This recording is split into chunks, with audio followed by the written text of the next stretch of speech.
Hello बच्चों, welcome to your channel only accountancy. बच्चों, आज का हमारा टॉपिक है 12th क्लास के लिए नॉन प्रॉफिट ऑर्गेनाइजेशन चैप्टर के अंदर कॉस्ट ऑफ गुड्स कंज्यूम्ड। ये बच्चों पॉइंट आप अपने आप में ही ये 3 मार्कर क्वेश्चन भी है और कहीं ना कहीं पे ये बड़े क्वेश्चन के अंदर एक एडजस्टमेंट के तौर पे भी आ जाता है। अब तक तो ये पॉइंट बहुत से बच्चों ने चैप्टर अभी कवर नहीं किया था, उनको उम्मीद थी कि सीबीएसई इस चैप्टर को या तो काट देगा पूरी तरह से या इसे शॉर्ट कर देगा, पर ऐसा कुछ भी नहीं हुआ। तो अब तो ये चैप्टर हमें पूरा ही करना है, तो एक बार ही हम इस चैप्टर को एक छोटे पॉइंट को कर लेते हैं। बच्चों, क्या है ये कॉस्ट ऑफ गुड्स कंज्यूम? जैसे एनपीओ के अंदर बहुत सी ऐसी कंज्यूमेबल आइटम्स होती हैं, अलग अलग एनपीओज होते हैं। अगर हम बात करें किसी भी क्लब के अंदर स्टेशनरी उसका कंज्यूमेबल आइटम है, कोई अगर चैरिटेबल हॉस्पिटल है तो मेडिसिन उसके कंज्यूमेबल आइटम है, कोई स्पोर्ट्स क्लब है तो उसका कंज्यूमेबल आइटम जैसे bats and balls is a consumable item. तो उनके ड्यूरिंग द ईयर पूरे साल में हमने कितने आइटम्स को कंज्यूम किया, हमें वो फाइंड आउट करना होता है। इसमें हमारे को beginning of the year balances given होंगे क्वेश्चन के अंदर, at the end of the year balances given होंगे, और ड्यूरिंग द ईयर बीच में कुछ क्रेडिटर्स से रिलेटेड इन्फॉर्मेशन होगी, ये अमाउंट पेड टू क्रेडिटर्स या हमने परचेजेस हमें गिवन होंगी। तो इन सब की हेल्प से हमें कंजम्पशन निकालनी है। अब जैसे कि हम बात करें, अगर हमारे को इसका पूरा फॉर्मेट क्या है, opening stock of material plus net purchase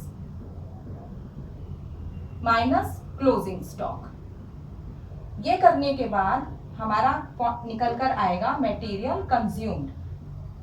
बहुत सिंपल है, बहुत ही छोटा सा फॉर्मूला है, opening stock of material plus net purchases minus closing stock. सबसे ज्यादा गलती बच्चों या इस पॉइंट पे स्टूडेंट्स करते हैं, यहाँ पे टर्म यूज की गई है नेट परचेज। नेट परचेज का मतलब है हमने पूरे साल में इतने का माल खरीदा। नेट परचेज के अंदर अपने आप में ही cash purchase plus credit purchase इसमें इंक्लूड है। नेट परचेज का मतलब है cash purchase plus credit purchase, ठीक है। अब ये देखिए, जो ओपनिंग स्टॉक ऑफ मटेरियल है ये तो आपका ओपनिंग बैलेंस शीट में गिवन होगा। अगर बैलेंस शीट नहीं दे रखी तो हमें क्वेश्चन के नीचे बैलेंसिंग फॉर्म में हमें गिवन होती है ये वाली आइटम, तो वहां से हम इसको उठा लेंगे। क्लोजिंग स्टॉक जो है ये हमारा क्लोजिंग बैलेंस शीट में चला जाएगा, और जो मटेरियल कंज्यूम्ड है ये हमारा जाएगा इनकम एंड एक्सपेंडिचर अकाउंट के अंदर डेबिट साइड पर। डेबिट साइड पर ये चला जाएगा। अब यहाँ पे जैसे मैं बता रही हूँ आपको, नेट परचेजेस की ही टर्म आएगी। क्वेश्चन में कभी कभी अमाउंट पेड गिवन होता है। अमाउंट पेड का मतलब है कि हमने क्रेडिटर्स को पेमेंट की है, तो इसमें हम क्या करेंगे, हम क्रेडिटर्स अकाउंट बनाएंगे। मैं आपको यहाँ पे ग्राफ फॉर्मेट बना के बताती हूँ। जैसे क्रेडिटर्स अकाउंट है, क्रेडिटर्स अकाउंट के अंदर इधर हमारा आ गया by balance brought down. Opening balance हम यहाँ लिख देंगे, to balance carry down, closing balance यहाँ लिख देंगे। अब जो अमाउंट पेड है, परचेज की बात नहीं हो रही है क्वेश्चन में, हमें यहाँ पे फॉर्मेट के अंदर नेट परचेज ही लिखना है, बट अगर अमाउंट पेड है तो अमाउंट पेड में हम उसको यहाँ लिखेंगे to bank, amount paid to creditors लिख दी हमने। तो अब यहाँ पे जो भी हमारी बैलेंसिंग फिगर आएगी उसका नाम हम लिख देंगे बाय क्रेडिट परचेजेस। तो ये वाली क्रेडिट परचेज हमारी उठकर यहाँ पर चली जाएगी। मतलब हमने पूरे साल में जो भी हमने परचेजेस करी हैं वो सब की सब क्रेडिट पर ही परचेज करी हैं। या तो क्वेश्चन में कैश परचेज अलग से गिवन होगा, अगर अलग से कैश परचेज नहीं बता रखा और क्रेडिटर से रिलेटेड इन्फॉर्मेशन गिवन है तो इसका मतलब सारी परचेज हमारी क्रेडिट पर है। कभी कभी बच्चों क्वेश्चन में इस इंफॉर्मेशन से हटकर कुछ हमें एडवांसेस के बारे में भी बताया होता है, तो एडवांसेस को भी हम क्रेडिटर्स अकाउंट में ही एडजस्ट कर देंगे।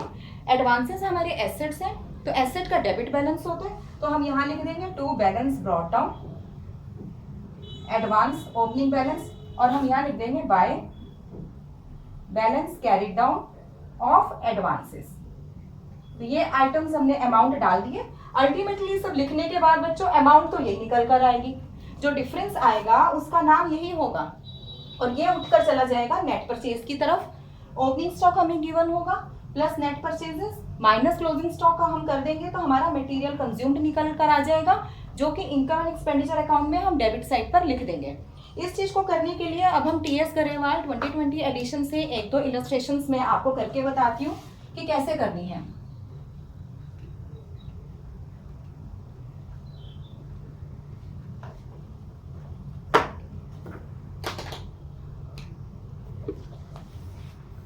बच्चों ये टीएस गरेवाल 2020 एडिशन, इसमें पेज है 1.64। मैं 2-3 क्वेश्चंस आपको करके बताती हूँ कि हमें डिफरेंस कैसे समझना है, लैंग्वेज पे हमें ध्यान देना है।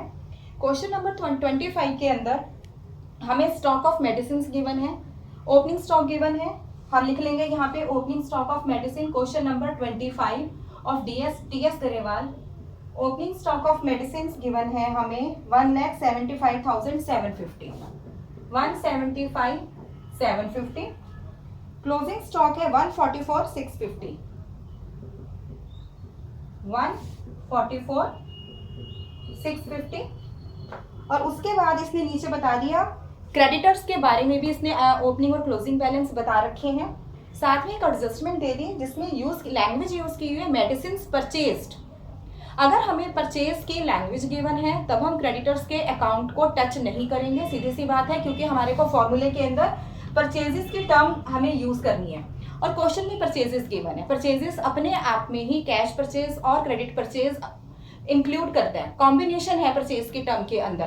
तो परचेजेस हम यहाँ पे लिख देंगे 60,80,700।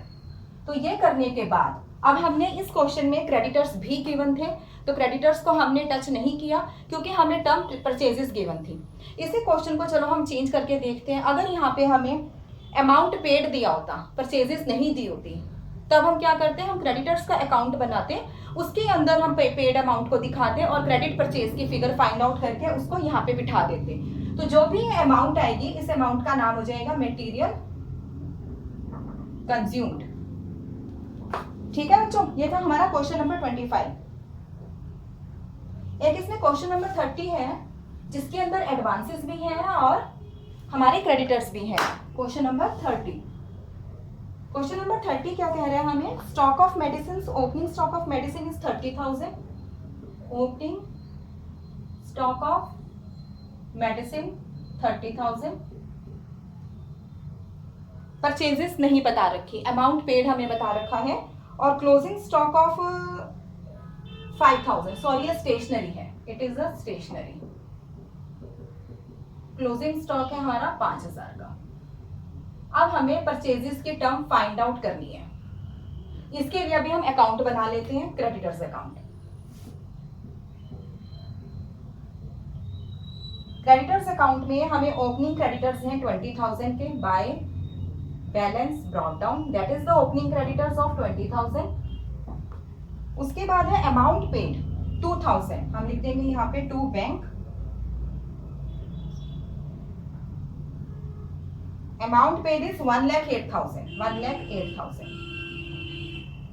और एडवांसेस हैं opening balance 2,000, to balance brought down, advances के हैं ये 2,000। क्रेडिटर्स क्लोजिंग है 13,000 के, टू बैलेंस कैरी डाउन 13,000। और एडवांसेस का क्लोजिंग बैलेंस है 3,000, by balance carry down advances 3,000। तो यहाँ पे जो बैलेंस आएगा हम इसको नाम देंगे बाय क्रेडिट परचेज, ब्रैकेट में लिख देंगे हम बैलेंसिंग फिगर। ये कितना बन गया